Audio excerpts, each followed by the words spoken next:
Buenas tardes. Dentro de la segunda parte del tema 3, planificación de atracciones turísticas de carácter cultural, decíamos cuán importante es la obtención de la información para la elaboración del diagnóstico. Sí, nosotros debemos buscar el mayor cúmulo de referentes teóricos sobre las características que tengan, en este caso, los monumentos culturales que puedan ser, que en este caso serían tangibles, como también todo aquel componente de ese patrimonio cultural intangible. En este caso, formarán parte de los atractivos turísticos de carácter cultural, tanto los tangibles como los intangibles.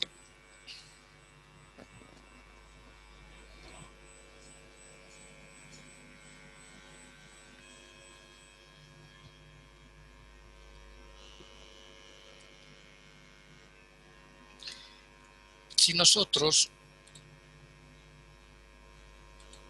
observamos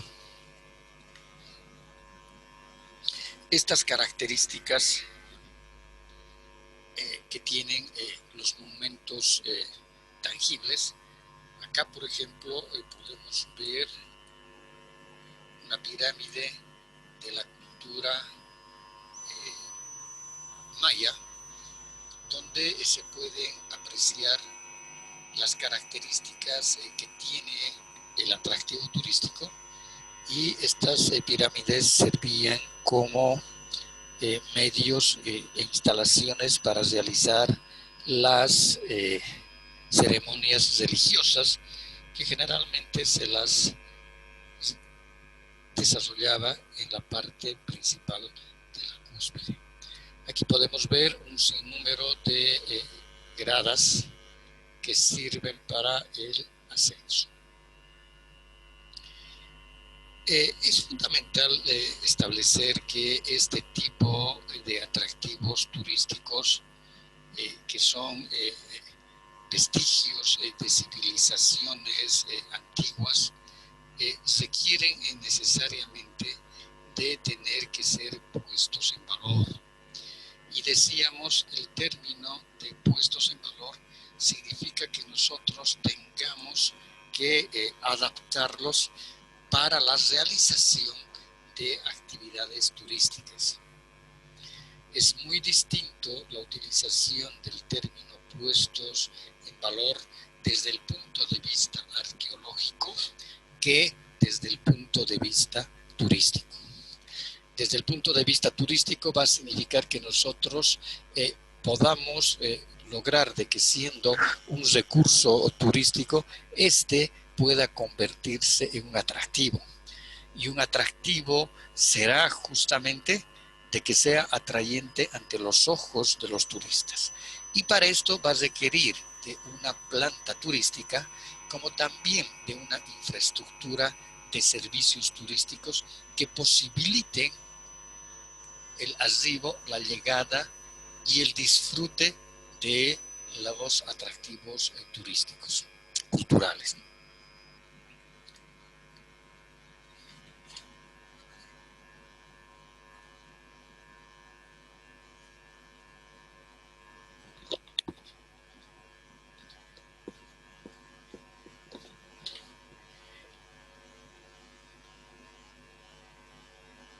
Un elemento fundamental dentro de las atracciones turísticas de carácter cultural es la accesibilidad a ellas. Esta accesibilidad tendrá que ser permitida por diferentes medios. Si al atractivo se llega por vía fluvial, es decir, por ríos, entonces se tendrá que tener en los embarcaderos, en los puertos, en los ríos, para poder desembarcar, para que los turistas puedan desembarcar, tendrá también que existir el medio de transporte que los puedan trasladar hasta los atractivos. Luego, otro elemento fundamental es lo que decíamos, la puesta en valor, independientemente de esa puesta en valor tangible que tenga el atractivo, es decir, la limpieza, la restauración, en algunos otros casos será la reconstrucción y lógicamente también la conservación. Va a significar para nosotros también la puesta en valor de ese carácter intangible que tiene el atractivo a pesar de ser tangible, es decir, el componente histórico-cultural. Eso va a significar de que tiene que haber una muy buena información sobre las características históricas, culturales, históricas, antropológicas, históricas, arqueológicas, si son ruinas, por ejemplo, o vestigios de ruinas antiguas, quiénes habitaron ese lugar, qué características tenían esos pueblos antiguos, qué se presentaba el monumento para esos pueblos antiguos. Como estamos viendo, por ejemplo, en este caso, la pirámide era un centro de ceremonial. Ahí se hacían los ceremoniales para los dioses, ¿no? Es decir, ¿en qué consistía la cosmovisión de esos pueblos antiguos? Y esa información, lógicamente, que la va a tener y la va a receptuar los turistas, que si están, en este caso, si llegan en grupos organizados, como sería en programas turísticos todo incluido, van a ser los guías de turismo que van a dar esa información sobre esas características culturales que tiene el atractivo. Pero si los turistas van a llegar por cuenta propia, tal vez ven un bulto de piedras, no le van a dar ningún valor. Entonces, eso va a significar de que tienen que haber también carteles, ¿no?, de interpretación. ¿Qué significan esas piedras? ¿Cuál es la historia de aquello? ¿Qué características tuvieron los pueblos antiguos? ¿Y cómo se originaron estos? Entonces eso significa, como para el caso que habíamos visto, los centros de interpretación para atractivos turísticos naturales, también tiene que haber una forma de interpretación para los atractivos turísticos de carácter cultural, en este caso para monumentos o vestigios de civilizaciones antiguas. Aquí en la siguiente imagen, en esta podemos ver las líneas de Nazca, y que todavía, por ejemplo, para los historiadores y los arqueólogos es todavía un enigma, porque si uno va y las ve en el lugar desde el suelo, no las puede apreciar, pero si uno la ve desde una altura, que puede ser en este caso desde un avión, una avioneta, etcétera, ve estas características que tienen las líneas de Nazca. Ahora, si estas características que han dejado esos pueblos antiguos van a formar parte del atractivo turístico, pero si los turistas van a estar aquí abajo en el suelo, en el suelo no se puede observar casi nada, se ven unas líneas que no tienen ninguna relevancia, pero sí se ve desde altura.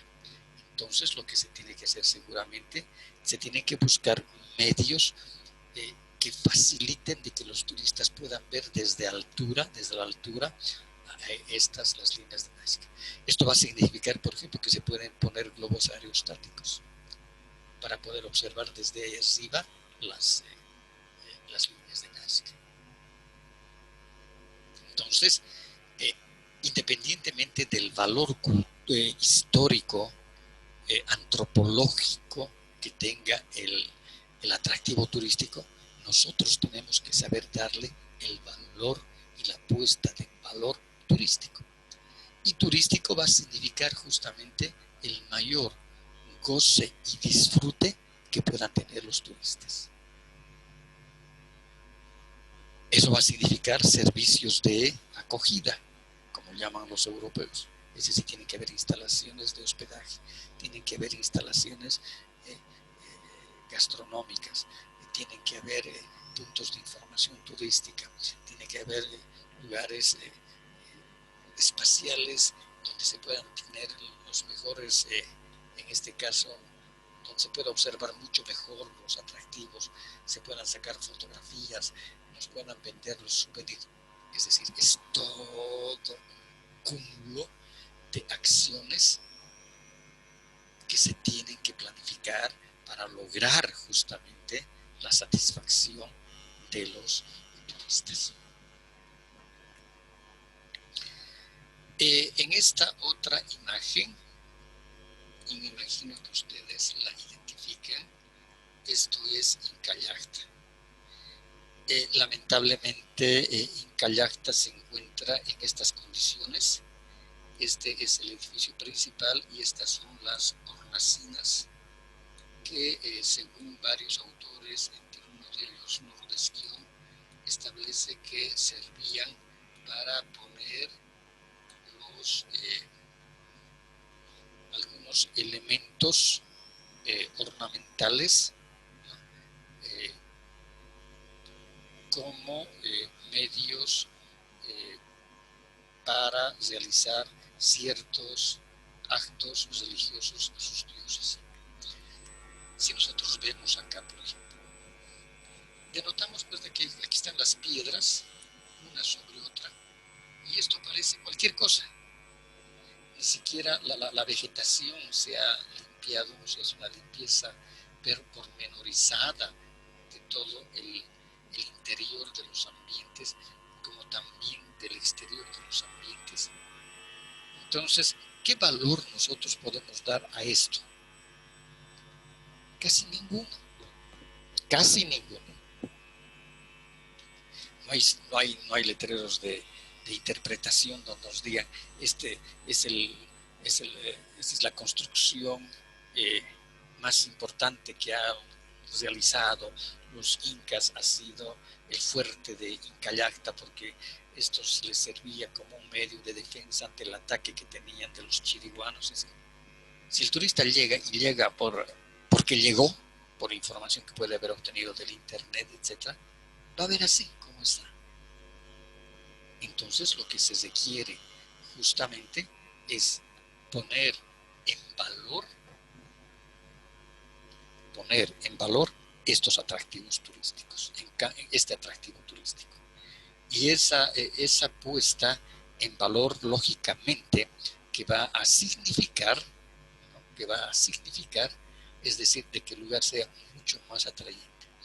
Ahora, lógicamente que también en el caso de Incallacta hay muchos intereses, ¿no?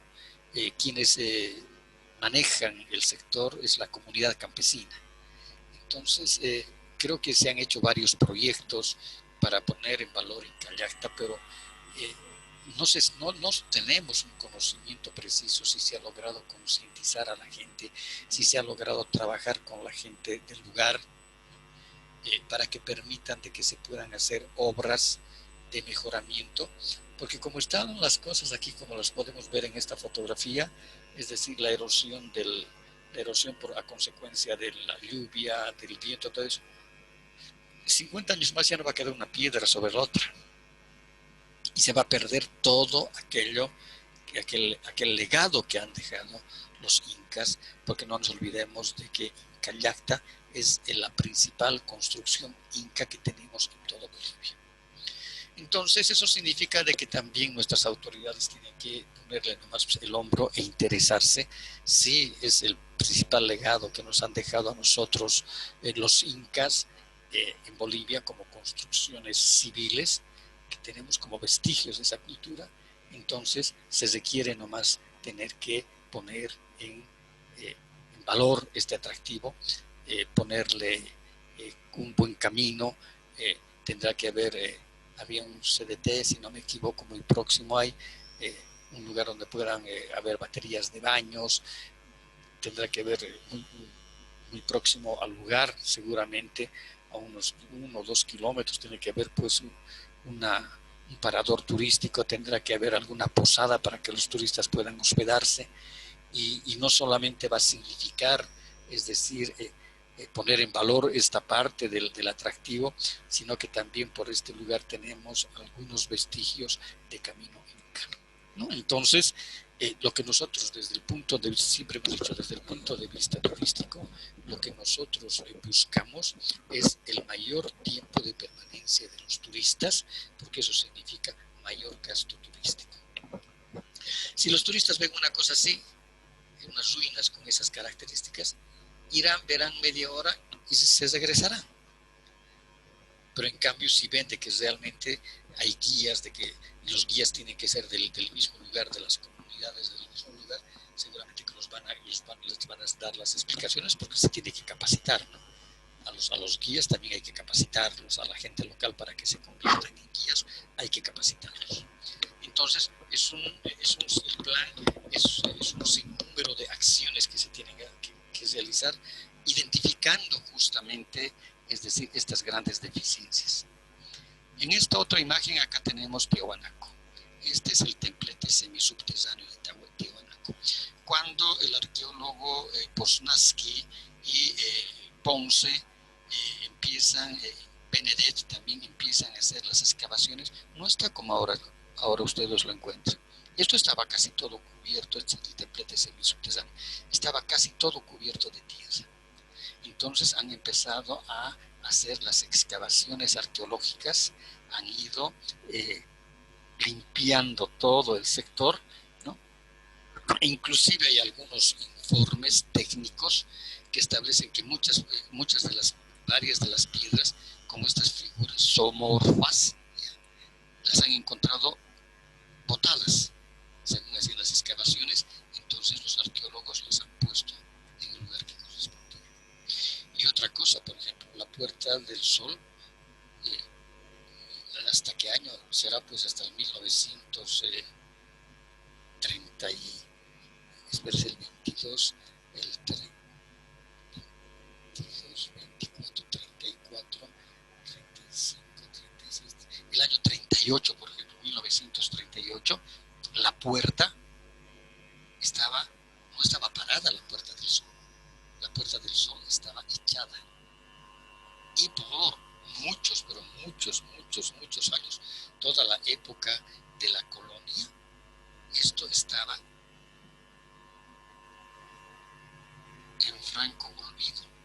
Si hasta la Puerta del Sol, este es el monolito Bennett, si no me equivoco, no, es el monolito Ponce, creo. Y los monolitos también estaban echados, llenos de tierra.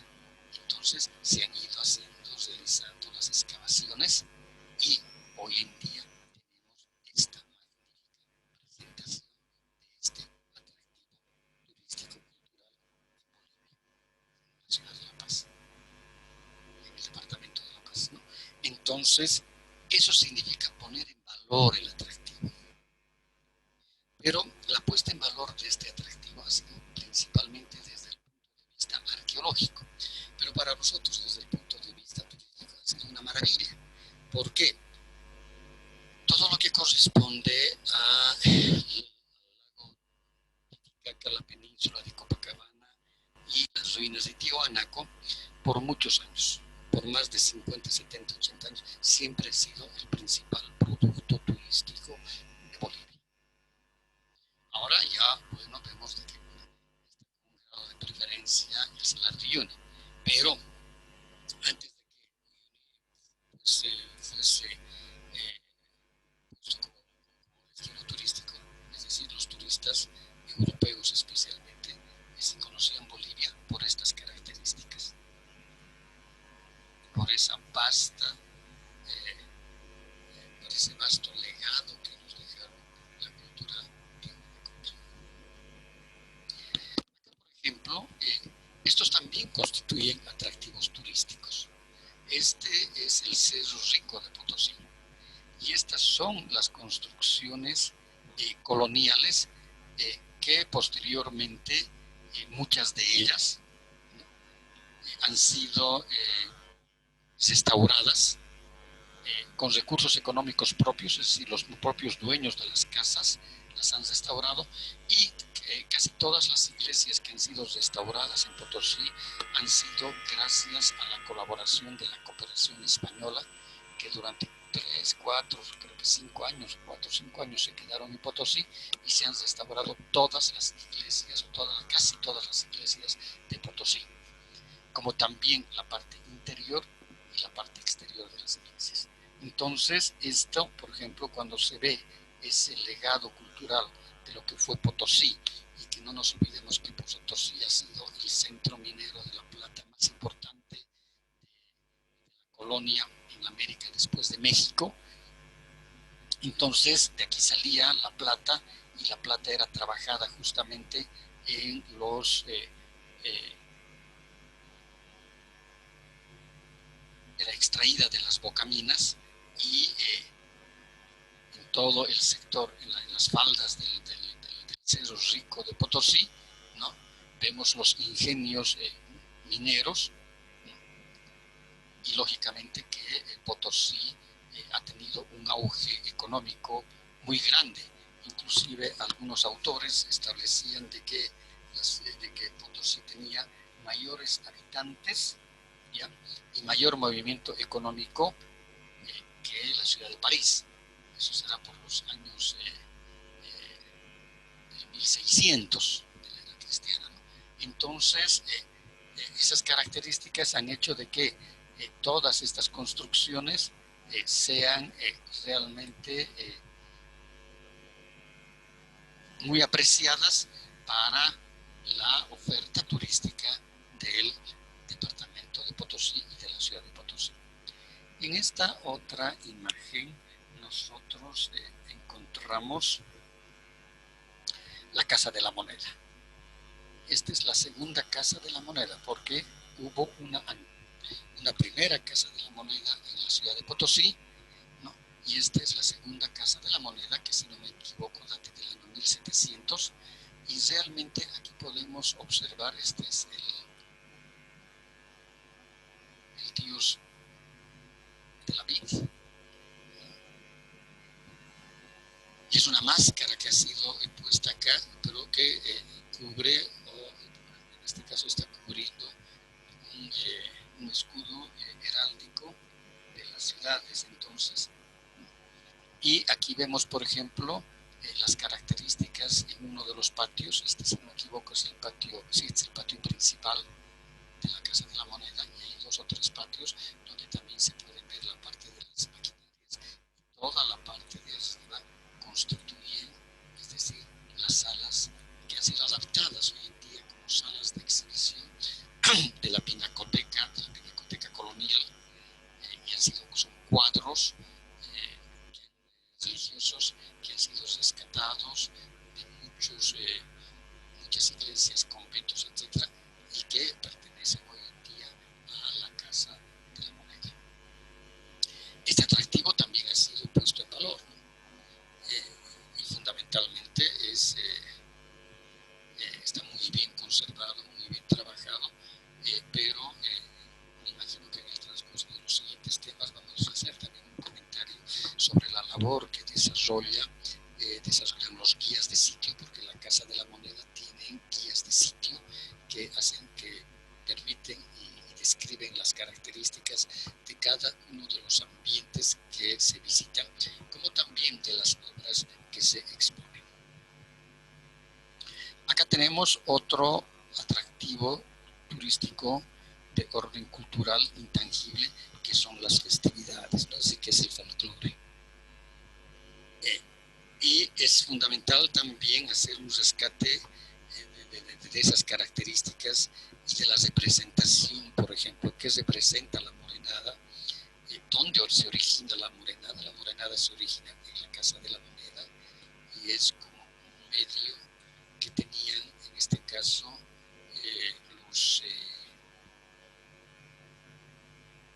que tenían los esclavos y los mineros, porque había una época en la Casa de la Moneda que habían esclavos, que eran los que trabajaban y minaban la plata, porque la plata la volvían como láminas semidelgadas, para después cortar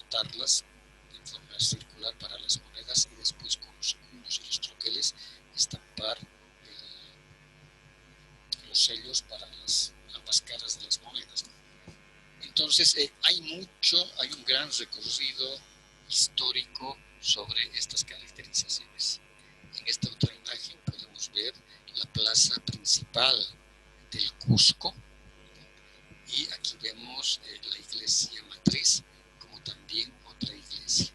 Y una característica que cuando vemos, si no me equivoco, es en esta iglesia, generalmente los españoles, desde que llegaron en la conquista, en la colonia, siempre han tenido como una estrategia para lograr el sometimiento y lógicamente la evangelización sobre los templos de las culturas antiguas, los templos de ceremoniales, etcétera, construían los templos católicos. Y en este caso, por ejemplo, este templo ha sido construido con material, en este caso piedras, etcétera, que han ido desmontando también de murallas de la época del Incario. Entonces, siempre ellos tenían por norma construir un templo católico para que adoctrinar, para el adoctrinamiento evangélico, y lógicamente para que los originarios se vayan olvidando de esa parte de su religiosidad a los otros dioses que los llamaban los dioses paganos, los cristianos, ¿no? Aquí, por ejemplo, también forma parte de los atractivos turísticos ciertas construcciones. En este caso es una construcción del año 1900, no será muy antigua, pero sí aquí se ha hecho una conservación de las construcciones de esa época. Mantienen todavía esas características de los arcos, de los ventanales, y lógicamente acá tenemos un museo donde se realizan, donde hay grandes exhibiciones o unas salas de exhibición. Otra parte dentro de los atractivos turísticos, también culturales, encontramos los casinos, ¿no? Los turistas algo tienen que hacer en la noche. Es decir, visitarán en el día los atractivos turísticos culturales, pero también tendrán que recrearse en la noche. Entonces, ahí tenemos más, en este caso, los espectáculos, los casinos, las discotecas, las tabernas, etcétera, para que los turistas puedan recrearse en la noche. Entonces, forma parte también de esa oferta turística estas actividades que se pueden ofertar. En esta otra imagen tenemos